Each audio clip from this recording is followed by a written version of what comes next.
সম্মানিত ভিউয়ার্স, আসসালামু আলাইকুম। আশা করি সকলে ভালো আছেন।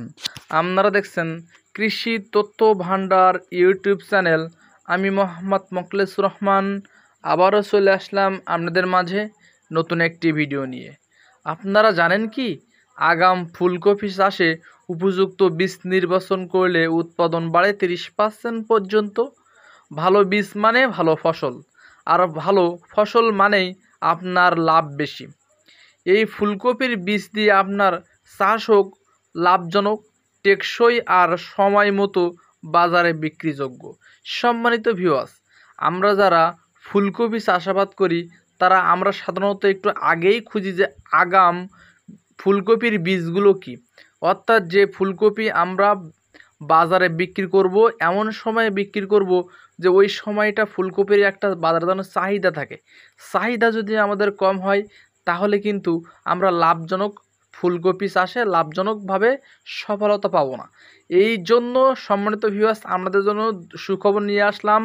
আগাম 2টি জাতের বীজ নিয়ে, ফুলকপির বীজ নিয়ে এই ভিডিওর মাধ্যমে জানতে পারবেন যে তার চাষাবাদ কেমন, কিভাবে আপনারা জমিটা প্রস্তুত করবেন, 33 শতকে 1 বিঘা জমি কী পরিমাণ বীজ লাগবে, তার জীবনকাল কেমন, ফুলকপির রোগবালাই নাশক কেমন, এ সম্পর্কেও বিস্তারিত জানতে পারবেন। সম্মানিত ভিউয়ার্স, ভিডিওটি ভালো লেগে থাকলে চ্যানেলটি অবশ্যই সাবস্ক্রাইব করবেন, পাশে থাকা বেল আইকনটি বাজিয়ে দিবেন যাতে পরবর্তী ভিডিও আপনি সাথে সাথে পেয়ে যান। আমরা প্রথমে জেনে নেই বাড়ি ওয়ান ফুলকপি। এর আঞ্চলিক নাম রূপা। সম্মানিত ভিউয়ার্স, এর জীবনকাল 45 থেকে 55 দিন। এই 45 থেকে 55 দিনের মধ্যেই কিন্তু এই রূপা ফুলকপির ফুল, অর্থাৎ যেটা আমরা ফলন, সেটা কিন্তু বাজারে সহজেই বিক্রি করতে পারবো। উৎপাদন প্রতি হেক্টর 25 থেকে 30 টন কেজি। সম্মানিত ভিউয়ার্স, এ জাতের বৈশিষ্ট্য, আমরা প্রত্যেকটা ধানে যেমন বৈশিষ্ট্য জানি তেমন ফুলকপির কিন্তু একটা বৈশিষ্ট্য আছে। এই বৈশিষ্ট্যটা কিন্তু এখন জানব। আগাম জাতের ফুলকপি রোপণের 45 থেকে 55 দিনের পরেই কিন্তু ফসল সংগ্রহ করা যায়। ফলন হেক্টর প্রতি 25 থেকে 30 টন। সম্মানিত ভিউয়ার্স, আমরা চাষাবাদ পদ্ধতি নিয়ে একসাথে আলোচনা করব যে কিভাবে আমরা সার ব্যবস্থাপনা করব, জমিটা কিভাবে চাষাবাদ করব সে সম্পর্কে আমি জানব। এখন 2 নাম্বার সেটি হলো এসি 1304। এই এসি 1304 এটি আগাম একটি ফুলকপির বীজ। AC 1304 auto crop care limited কর্তৃক বাজারজাতকৃত একটি উচ্চ ফলনশীল হাইব্রিড ফুলকপি। সম্মানিত ভিউয়ার্স, এসি 1304 এর বপনের উপকারিতা কি সম্পর্কে একটু আলোচনা করব। সম্মানিত ভিউয়ার্স, আমরা আগাম জাতের ফুলকপি নিয়েই কিন্তু 2টি জাত নিয়েই কিন্তু আজ এই ভিডিওর মাধ্যমে আমরা আলোচনা করতেছি।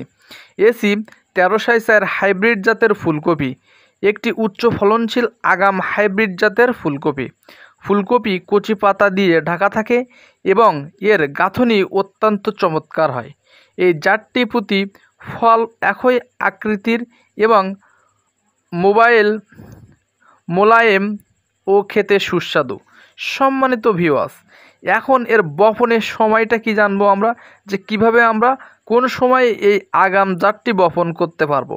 জুলাই ও সেপ্টেম্বর মাসে আমরা বপন করতে পারবো। তবে এসি 1304 এটি কিন্তু 12 মাসেই চাষাবাদ করা যায়। সম্মানিত ভিউয়ার্স, চাহিদার জন্য একটা সুখবর অটো ক্রপ কেয়ার লিমিটেড কোম্পানির, যে এসি 1304 এটি 12 মাসেই চাষাবাদ করা যায়।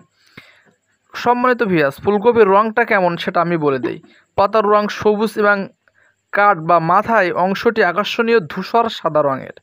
ওজন, সম্মানিত ভিউয়ার্স, প্রতিটি ফুলকপির ওজন 800 গ্রাম থেকে 1 কেজি ওজন পর্যন্ত হয়ে থাকে।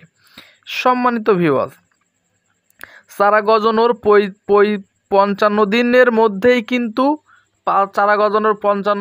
মধ্যেই কিন্তু ফুলকপি আপনারা সহজে বাজারজাত করতে পারবেন।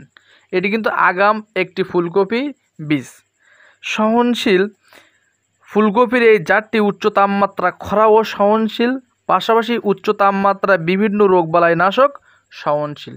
সম্মানিত ভিউয়ার্স, এবার আমরা জানবো যে আমরা ফুলকপি চাষের জন্য মাটিটা কিভাবে প্রস্তুত করব, অর্থাৎ জমিটা কিভাবে প্রস্তুত করব সে সম্পর্কে আমরা এখন জানব।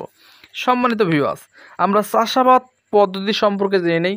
আমরা সাধারণত যারা ফুলকপি চাষাবাদ করি তারা সাধারণত মই বা ট্র্যাক্টর দিয়েই চাষাবাদ করি। আমরা যে সময় ফুলকপি চাষাবাদের জন্য জায়গাটা, উত্তম জায়গাটা আমরা বেছে নেই, এই উত্তম জায়গাটা কিন্তু আমরা নাঙল বা মই দিয়ে চাষাবাদ করে আমরা কিন্তু ফুলকপির জন্য উপযুক্ত করে তুলি।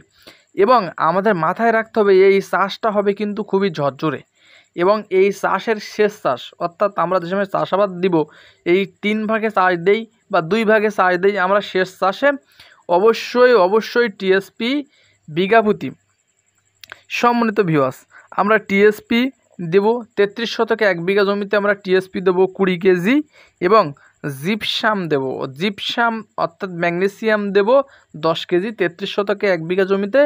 আর জিঙ্ক, আমরা এই জিঙ্ক দেব 33 শতকে 1 বিঘা জমিতে 2 কেজি হারে জিঙ্ক দেবো। তবে জিঙ্কটা এই কারণেই দেব যে গাছটা কিন্তু সাথে সাথে খাদ্যটা কিন্তু পেয়ে যায়, এবং ওই জৈব সারটা টিএসপিটা কিন্তু জৈব সার। টিএসপিটা এই কারণেই দেবো যে আমাদের গাছেরটা কিন্তু উর্বরতা শক্তি, অর্থাৎ মাটিটা কিন্তু উর্বরতা শক্তি বাড়িয়ে দেয়, যে মাটিটা প্রস্তুত করে দেয়, খাদ্য তৈরি করে দেয়, গাছের জন্য সহায়ক হয়ে ওঠে। সম্মানিত ভিউয়ার্স, আর জিঙ্কটা কি খাদ্য সমানভাবে কিন্তু সম্পূরকভাবে প্রয়োগ করতে হবে। তবে সম্মানিত ভিউয়ার্স, আমরা এই টিএসপি সার অর্থাৎ ফুলকপি, আগাম ফুলকপির কিন্তু একটা চাপান সার আমরা প্রয়োগ করি। প্রত্যেকটা যে কোনো সবজি বলেন বা ধান বলেন, একটা চাপান কিন্তু আমাদের দৈহিক বৃদ্ধি গঠনের জন্য দিতেই হয়। এই ফুলকপি চাষ চাপানোর জন্য আমরা অবশ্যই বিঘা প্রতি 33 শতকে 1 বিঘা জমিতে ভালো কোম্পানির বোরন সার সে সময় কিন্তু অবশ্যই দেব। সম্মানিত ভিউয়ার্স, ভিডিওটি ভালো লেগে থাকলে অবশ্যই চ্যানেলটি সাবস্ক্রাইব করবেন, পাশে থাকা বেল আইকনটি বাজিয়ে দিবেন যাতে পরবর্তী ভিডিও আপনি সাথে পেয়ে যান। ডিসপ্লেতে একটা নাম্বার দেখতে পাবেন, কৃষি বিষয়ে তথ্য পরামর্শ নিতে অবশ্যই আমার সাথে যোগাযোগ করতে পারেন। সবাই ভালো থাকবেন।